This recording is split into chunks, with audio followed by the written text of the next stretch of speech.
Wilkins is here. Good morning. Thank you, Lisa. Carl, putting your brother to work this morning. Johnny Depp, one Hollywood star who has the whole fame game thing pretty well sorted out, living with his family in France and creating an eclectic array of characters. In his latest movie, Public... Wilkins is here. Good morning. Thank you, Lisa. Carl, putting your brother to work this morning. Johnny Depp, one Hollywood star who has the whole fame game thing pretty well sorted out, living with his family in France and creating an eclectic array of characters. In his latest movie, Public Enemies, Johnny plays one of America's most notorious gangsters, John Dillinger.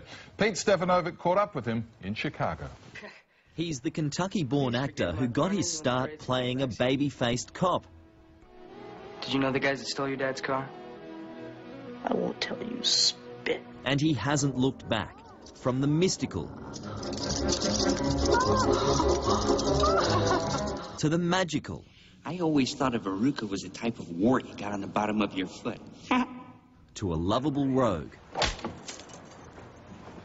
I suppose you didn't deserve that one either. No, that one I deserve. This time around, Johnny Depp is getting in check with his dark side as a 1930s gangster in Public Enemies. Buy a drink. What is it exactly you do for a living?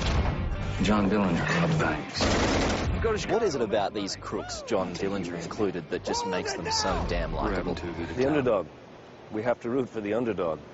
I mean, at the time, in 1933, you know, when all the banks were foreclosing on people's worlds, lives, farms, everything was being ripped away from them,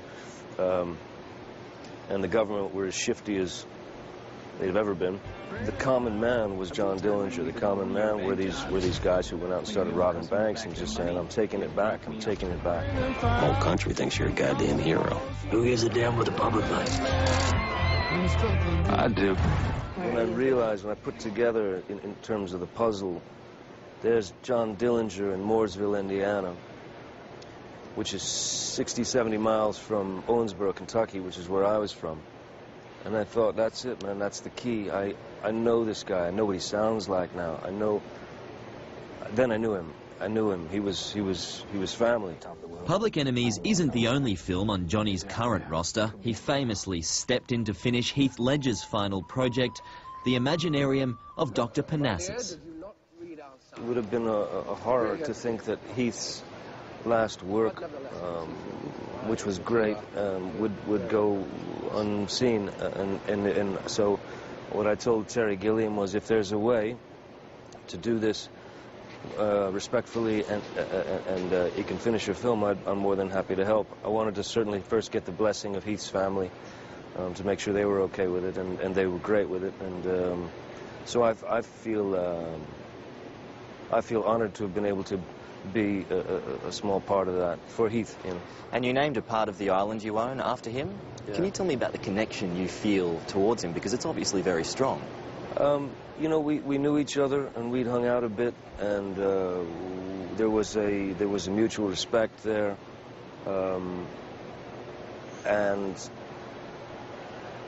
he was the guy as far as I was concerned.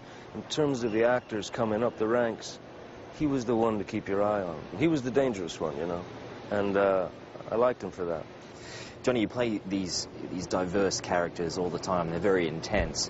How is it that you manage to stay sane off the set? I'm not sure I do stay sane. I'm not convinced I am sane. Well, if there's anything, there's nothing more grounding than kids, you know. Your kiddies that keep you grounded, and your girl, you know, your family.